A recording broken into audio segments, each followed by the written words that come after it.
Magandang gabi po sa ating lahat.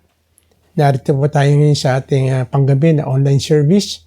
Ito po ang inyong lingkod, Pastor Romeo Odaso ng Pateros Evangelical Church. Ang pag-uusapan po natin ay tungkol sa dila. Ano niyo po, dahil sa panahon natin, madaming nag-aaway, nagkakagulo dahil lang sa maling impormasyon, maling mga sinabi, masasakit na salita. Kaya sa Bible sinasabi niya, bakit kailangan daw natin bantayan dila natin? No?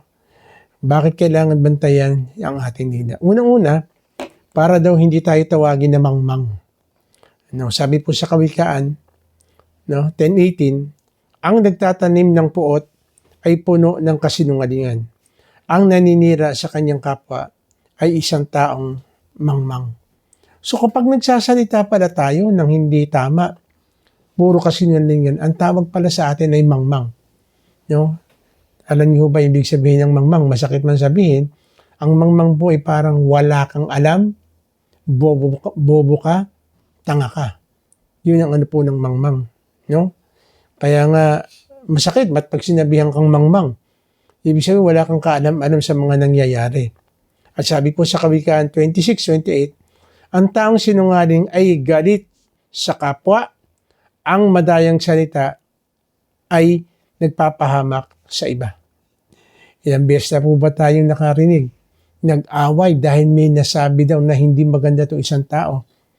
Kaya na maraming beses tayong nakarinig na nag-away ang isang mag-asawa dahil sa may nakita, narinig na balita. So, yung kapag galit daw tayo, ay galit sa kapwa. Kapag tayo daw po ay sinungaling. Ang madayang salita ay nagpapahamak sa iba. Huwag po nating ipahamak una yung sarili natin. Dahil kapag nakapagsabi tayo ng hindi tama, hindi totoo, tayo po yung mapapahamak. Kaya nga po mataas na po ngayon yung kaso ng libel. Pag nagsisinungaling ka, narinig, nasira yung kapwa mo, pwedeng ipahamak. Kaya ganun po katindi yung ano ng libel. Bakit? Kasi po pwedeng sirain yung buhay ng isang tao. Pwedeng masira yung kinabukasan ng isang tao. At pwedeng magbigay po ito ng sobrang stress sa isang tao. Which, marami na tayong narinig. Nagpakamatay. Dahil, bakit? Nasira yung kanyang reputasyon. Nasira yung kanyang pagkatao. Ang tingin niya, lalo kung mga bigating tao, ang tingin niya sa sarili niya, wala na. Tapos na ang kanyang buhay. So, isang kamangmangan ang magsinungaling. Sumunod, bakit hindi tayo dapat maging sinungaling? Dapat bantayan natin yung dila natin para daw hindi tayo mamatay na mangmang. Remya, mangmang ka kanina, ngayon naman pwede talaga na ikamatay mo o mamatay ka na mangmang ka. Ito po ang pinakamahirap sa lahat. Ito po yung sinasabi ko palagi. Hindi masamang maging mahirap. Pero yung mamatay ka ng mahirap, mukhang may problema ka. Hindi rin masama na mamatay, hindi pala po pwedeng hindi masama. Nakakaawa para isang tao mamatay ka na mangmang. Bakit? Ibig sabihin hindi mo inayos yung sarili mo. Hindi mo binigyan ng importansya ang sarili mo. Hindi mo binahalagaan ang sarili mo. Kawikaan 10:21. Ang labi ng matuwid sa marami ay pakinabang. Ngunit ang mangmang ay namamatay ng walang karunungan. Totoo naman ito. Diba? Maraming napapatay dahil meron kang mga sinabi na bagay na hindi totoo. Kagaya nga nasabi ko, ikapahamak ng sino man tao. Hindi lang ikaw, hindi lang tayo, kundi yung tao na nagsalita ka ng hindi maganda, hindi mo binantayan yung dila mo, po pwede na ikamatay mo o ikamatay ng iyong kapwa. Kamangmangan yun. Kamangmangan yun. Totoo ito kapag puro tama at katotohanan ng sinasabi, tumatagal ang buhay at madami i-recognize tayo. Totoo po naman ito eh. Pag puro katotohanan ng sinabi mo, i-recognize ka ng tao. Ano yung re-recognize? Naniniwala ako sa sinasabi ng tao niyan. Bakit? Lahat ng sinabi niyan, totoo. Lahat ng sinasabi niyan, puro maganda. Ibig sabihin na uplift yung tao pag puro magaganda yung sinasabi. Of course, hindi ko sinasabi na ano natin, yung i-flatter natin o magsinungaling tayo para maano lang yung kinabukasan ng isang tao. Hindi. Sinasabi natin yung totoo. At sabi nga, pag nagsasabi tayo ng totoo, tinutulungan natin yung taong ito na maging maayos ang kanyang buhay. Kaya, palagi, sinasabi ito, ingatan natin, dapat bantayan natin ang ating dila. Kawikaan 13:3. Ang maingat magsalita ay nag-iingat ng kanyang buhay. Ngunit ang taong madaldal ay nasasadlak sa kapahamakan. Totoo naman ito eh. Palagi natin sinasabi, more talk, more mistake. Less talk, less mistake. Kaya lamang po yung mga nakikinig lang. At ang sabi po, ayon sa survey, yung mga taong tahimik daw, yung hindi masyadong masalita, yan daw po yung magagaling, matatalino. Yan daw yung merong wisdom. Bakit?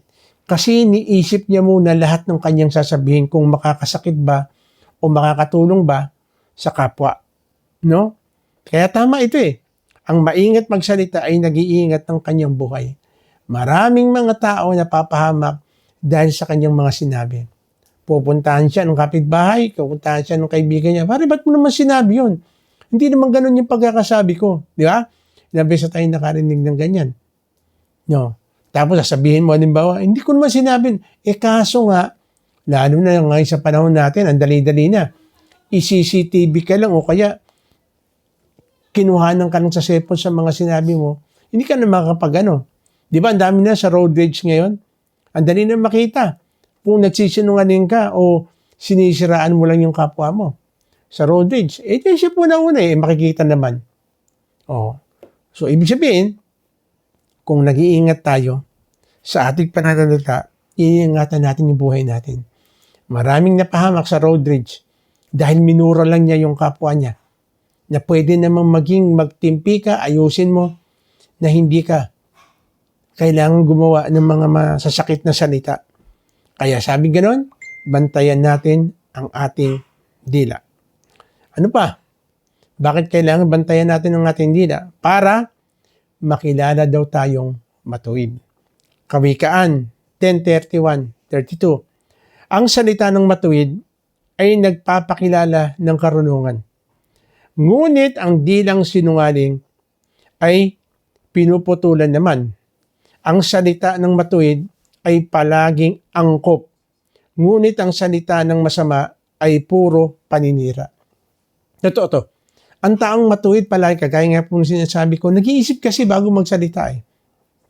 So, pag nag-iisip bago magsalita, makikita mo, kaya pala tahimik, kaya pala hindi nagsasalita ang isang tao, agad-agad, kasi tinitimbang niya kung yung sasabihin ba niya makakasakit. Tinitignan niya kung yung sasabihin niya ay magiging kapakipakinabang sa pag-uusap. So, ibig sabihin, ang taong matuwid, makikilala mo sa kanyang pananalita. Ingat na ingat magsalita. Hanggat maaari, malumanay magsalita. Hanggat maaari, may laman, may sense yung kanyang sinasabi. Kaya pala sabi sa Kawikaan 15:2, ang dila ng may unawa ay magbubunga ng kaalaman. Ngunit ang bibig ng mangmang ay bukal sa kahangalan. No? Kaya pala, no? Yung dila, pinababantayan sa atin kasi ito po, pag ang dila ay ginamit ng tama, nagbubunga ito ng kaalaman. No? Ngunit ang bibig daw ng mangmang ay bukal ng kahangalan. Alam nyo, napakaganda po na tayo po ay palagi pinakikinggan ng mga tao dahil tama yung sinasabi natin. Kaya nga, kahit saan tayo magpunta, tingnan natin kung yung pag nagsalita ba tayo nakakatulong sa ating kapwa. Kasi kung hindi nakakatulong sa ating kapwa, ito'y magiging mitya ng buhay. Hindi lang ng mga taong nasa paligid, pati tayo madadamay.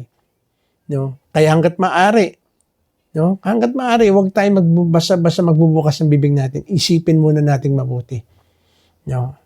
At tayo, ingat na ingat po tayo. Aaminin ko po, kung minsan ako, guilty din ako dyan. Pero salamat, merong salita ng Diyos na pwede natin balik-balikan na nagsasabi sa atin kung paanong gagawin natin para tayo hindi mapahamak. No? Para tayo ay ituring na matuwid. Para tayo ay hindi matawag na mangmang. Kaya sa gabing ito, isipin natin mabuti. Mas marami bang taong nakikinig sa'yo? Mas marami bang taong nabibigay, nagiging maayos ang buhay dahil sa pakikinig sa atin, sa'yo? Tingnan po natin mabuti. Kasi kapag maraming galit sa atin, tingnan natin, suriin natin mabuti. Unang-una tingnan natin, bakit sa dami ng mga tao, tayo yung pinakamaraming kagalit? Bakit sa dami sa pamilya ninyo, bakit parang maraming galit sa'yo? Isipin natin mabuti. Ay usually, dahil sa ating pananalita, dahil sa ating pagbibigkas ng salita. Kaya bantayan po natin ang ating dila para tayo po ay hindi mapahamak. Tayo po'y pumikit. Tayo po'y mananalangin. Panginoon, salamat. Muli, pinaalala mo po sa amin na mamuhay kami ng may kaalaman, karunungan, at ang isang paraan dito, Panginoon, ay bantayan namin ang aming dila. Huwag naming ibubukas ang aming bibig, magsalita ng isang bagay na hindi kami sigurado. Tulungan niyo kami, Panginoon, na huwag kami makapanakit ng aming kapwa sa pamamagitan po, lalong-lalo ng aming pananalita. Tulungan niyo kami, Panginoon, na magawa namin, magampanan po namin yung mga bagay na dapat namin gampanan sa iyong harapan. Sa sarili naming karunungan at kaalaman, limitado po kami, Panginoon. Pero salamat ang iyong salita ang siyang nagbibigay ng liwanag sa amin. Kaya tama pala. Tama talaga ang sinasabi ng iyong salita na kailangan mag-ingat kami sa pananalita para kami po ay hindi magkamali, hindi kami makasakit o hindi kami masaktan dahil sa pananalita po namin ito magdadala sa amin sa isang klase at maayos na pamumuhay. Kapatid, isipin nating mabuti. Baka mamaya tayo ay mayroon din mga bagay na nasabi o nakasakit tayo. Tulungan tayo ng Diyos. Tulungan tayo ng Diyos na tayo ay tunay na makalampas, makalaya sa pagkakaroon po ng dila sa pananalita na hindi tama. Yes, Lord. Yes. Humingi po kami ng tawad, Panginoon, sa lahat ng aming pagkukulang. Ipaalala sa atin ng Diyos. Paalala sa atin ng Diyos. Baka meron tayo nasaktan. Baka hindi natin napansin, meron tayong sa pananalita natin, even sa pagbibiro natin, mag-ingat tayo. Baka hindi natin alam, maaaring sa atin, biro lang, pero masakit na pala sa ating kapwa. Yes. Salamat, Panginoon. Salamat, Panginoon. Gamitin ng tama ang ating dila. At sa pagkakataong ito, gagamitin natin ng tama sa pamamagitan ng pananalangin natin. Kapatid, meron kang karamdaman sa mga oras na ito, sige, hilingin mo ang kagalingan sa ating Panginoon. Gamitin natin ng tama ang ating dila. Lumapit tayo sa ating Diyos. Manalangin tayo. Sabihin natin sa Kanya ang ating nararamdamang pisikal. In Jesus' name. In Jesus' name. O meron kang kakilala, kapatid, kaibigan, na alam mo merong karamdaman, gamitin natin ang ating dila. Manalangin. Ilapit natin kay Lord. Yung alam natin na merong karamdaman, merong sakit. In Jesus' name. Ang kagalingan pagkaloob. In Jesus' name. In Jesus' name. Hallelujah. Hallelujah. Gaya na rin, Panginoon, tinataas po namin sa iyo. Tinataas po namin sa iyo, Panginoon. Even sa panahong ito na tulungan niyo po kami, Panginoon, na matutok pa kami magpatawad, mga taong nakasakit sa amin, o doon sa mga tao na kinakailangan namin sabihin na kami rin mag-apologize, baka mamaya kami rin may nasabi na hindi maganda. Tulungan niyo po kami, Panginoon, na magkaroon po kami ng boldness sabihin itong mga bagay na ito. Yes, Lord. Financially, sa aming kalagitnaan, merong nahihirapan, ikaw, Panginoon, ang aming great provider. Pagkaloob po ni Panginoon, ang pangangailangan, even sa trabaho, tulungan niyo po na magkaroon ng tamang trabaho, Panginoon. Yes, Lord Jesus. Yes, Lord. Hallelujah. Hallelujah. Hallelujah. Lord, tinataas din po namin sa inyo sa mga oras na ito. Tataas din po namin sa iyo ang aming bansa. Alam po namin, Panginoon, kailangan ng aming bansa ng inyong gabay. Makalaya ang aming bansa sa tanikala po ng idolatry. Sapagkat ito po yung isang kasalanan ng aming bansa sa pagsamba sa mga Diyos-Diyosan, Panginoon. Mga Diyos na hindi alam kung totoong Diyos ba ito. Tulungan niyo po ang aming presidente, mula sa aming presidente hanggang sa pinakamababang nanunungkulan. Magampanan po nilang kanilang tungkulin, lalong na sa nangyayari po na impeachment. Maganap po yung dapat maganap. Mangyari po yung dapat mangyari. Bigyan niyo po ng knowledge at wisdom ang aming mga senador, ang mga congressman sa kanilang ginagawa sa pagtatalakay po dun sa maraming bagay, Panginoon. Kasi ikaw lang naman talaga, Panginoon, ang po pwedeng magbunyag ng katotohanan. Hipuin po, Panginoon, yung mga puso ng mga tao na kailangan humingi po ng tawad po sa inyo. Yes, Lord. Yes, Lord. Yes, Lord. Tulungan niyo rin po ang aming kapulisan, mga military, na tunay na magampanan nilang kanilang tungkulin para po sa peace and order ng aming bansa. Tulungan mo po sila. Magkaisa po. Magkaisa po sila. Yes, Lord. Lord, pagpalain niyo rin po ang aming mga kapatid nagdiriwang ng kanilang kaarawan o maaring anniversary kung paano pinagpala mo ang bawat isa ng karang taon, lalo po mapagmalain ang pagsasama ng bawat isa. Salamat po, Panginoon. Salamat po, Panginoon. Salamat po, Panginoon. Ngayon pa lang, Panginoon, niyangkin na po namin na meron ka ng ginagawa at patuloy ka magagawin sa buhay ng bawat isa. Pagpalain mo rin pa ng Panginoon ang bansang Israel dahil ikaw mismo nagsabi, ang sino mang pala sa Israel ay yung pagpapalain. Salamat, Panginoon, sa gabing to. Dahil alam po namin, kinatagpo mo na ang aming pangangailangan, lalong-lalo na ginamit namin ang aming dila para po maparangalan ang iyong pangalan, para kami po magawa po namin yung dapat namin magawa in behalf sa aming mga kapatid na nangangailangan po ng prayer galang po sa inyo. Salamat po, Panginoon. Ngayon pa lang inaangkin namin na sinagot mo na, dininig mo na panalangin ito dahil ang lahat ng ito ay hinihingi namin sa pangalan ng Ama, ng Anak, at ng Espiritu Santo. Amen. Sa ating pong pakikinig, sa ating pong nangyari sa gabing ito, purihin ng Diyos dahil alam po natin na mayroon na pong nangyayari at patuloy na may mangyayari maganda sa buhay ng bawat isa. Salamat sa ating Panginoon, sa ating pangunguna. Muli, ito po yung lingkod, Pastor Romy Olaso, nagsasabi na kung kayo po ay may katanungan at meron po kayong inquiry sa ating pinag-usapan, huwag po kayo magkatubili, mag-message lang po kayo. Pagpalain po tayo ng ating Panginoon, ang papuri, pasasalamat binibigay po natin. In Jesus' name, Amen.